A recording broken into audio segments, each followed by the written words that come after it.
Zaira e Zoé no palco pra gente passar o funk, tá?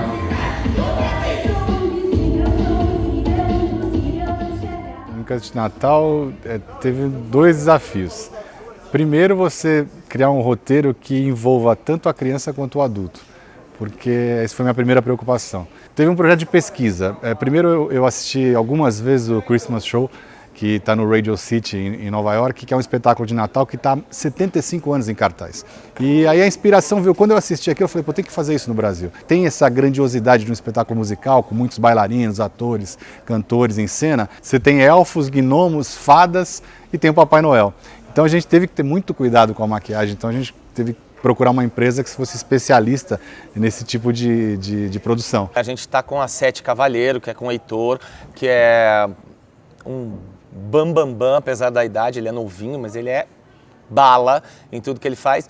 E ele fez a caracterização toda. As orelhas, os narizes, os chapéus, tudo, o próprio figurino, ele é todo muito bem conceitual e dentro da nossa visão.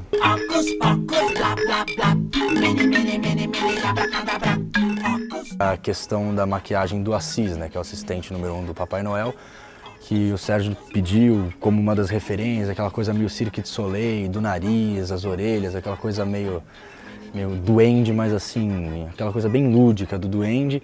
Ela tem aquela coisa das próteses, então no caso, tanto o nariz dele quanto as orelhas são feitas de foam látex, que é a espuma de látex. No caso a gente usa a mesma marca que foi usada para fazer trabalhos como a Família Dinossauro, o Grinch, o Professor Aloprado, quer dizer, é a mesma marca, né? Não é só o mesmo produto, então são coisas assim muito técnicas e muito avançadas mesmo. A ideia do cenário partiu do seguinte: primeiro, a gente não queria dar ao cenário um peso muito grande no que diz respeito à cor. Fazer um ambiente urbano claramente inspirado na cidade de São Paulo, né? Uma cidade muito cinza e tal, e que elas estivessem meio caminho entre uma coisa mais fantasiosa e o que é a realidade. A cidade é tudo o que você vê e o que você não vê. Também é a cidade, uma questão de ilusão de ótica, como se fosse pura mágica de esconde-esconde. Quando eu trabalho com o Sérgio, eu gosto das primeiras reuniões, quando ele me fala, porque, por incrível que pareça, existe uma energia na hora dele estar criando que eu pego. Ele estava me dizendo sobre o que ele iria escrever, descreveu mais ou menos umas cenas, mas ainda estavam tudo na cabeça dele, não estava nem no texto. E eu anotei, e foi por incrível que pareça, foi mais com esse briefing da primeira reunião, quando as ideias ainda estavam borbulhando na cabeça dele, que eu fiz todas as músicas.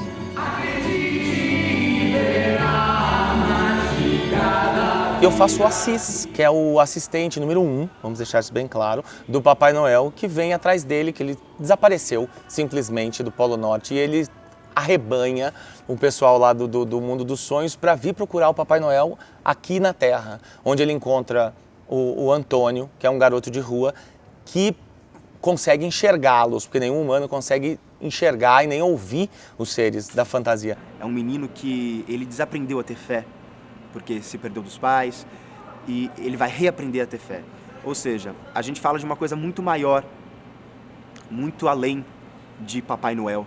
E no meio da história ele encontra os seres da fantasia, né? E aos poucos ele vai tendo as lições que a vida vai dando, e no final das contas ele consegue acreditar nesse Papai Noel, que é uma figura que está mais próximo do que ele imagina, que está ali entre os amigos dele.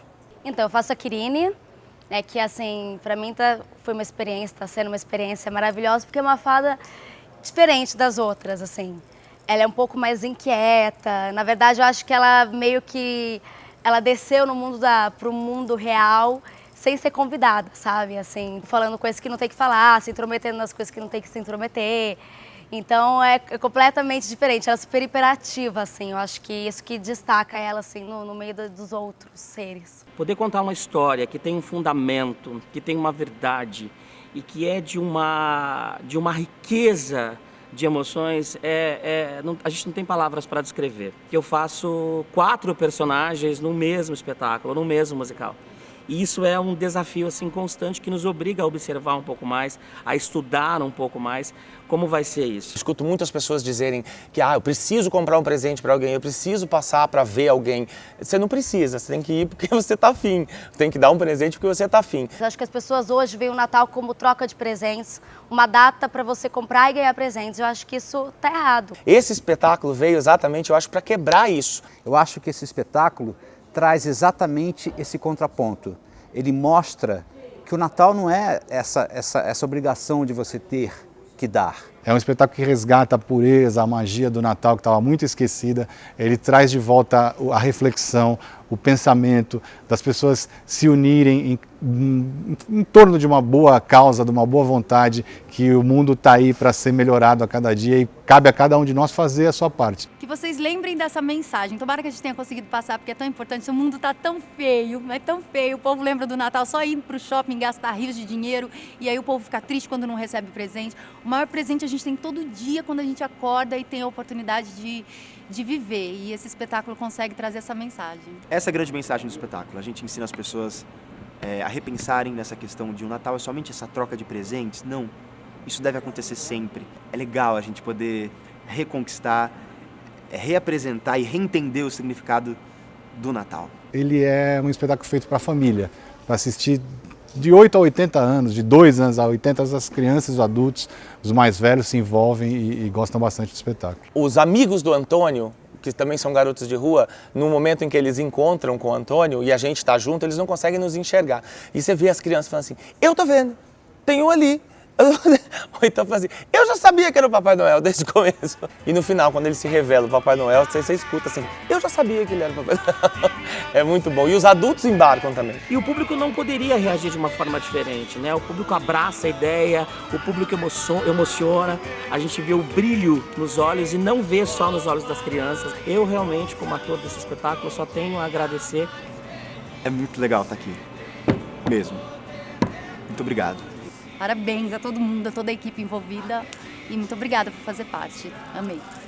Lógico, a gente faz um trabalho com a emoção, a gente coloca toda a nossa emoção em escrever, ensaiar, dirigir.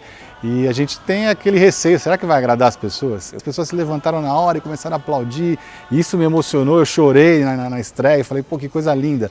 Então, quer dizer, a gente sentiu ali que o que a gente queria passar, a mensagem que a gente queria passar foi passada. Isso é tudo e é isso que eu sinto a cada dia, dependendo do público que venha, que está assistindo, se são crianças, se são entidades que vêm assistir o espetáculo, se é a família, se é um espetáculo no final de semana, todo mundo se envolve, todo mundo vem dar os parabéns e curte bastante. Isso é tudo pra gente.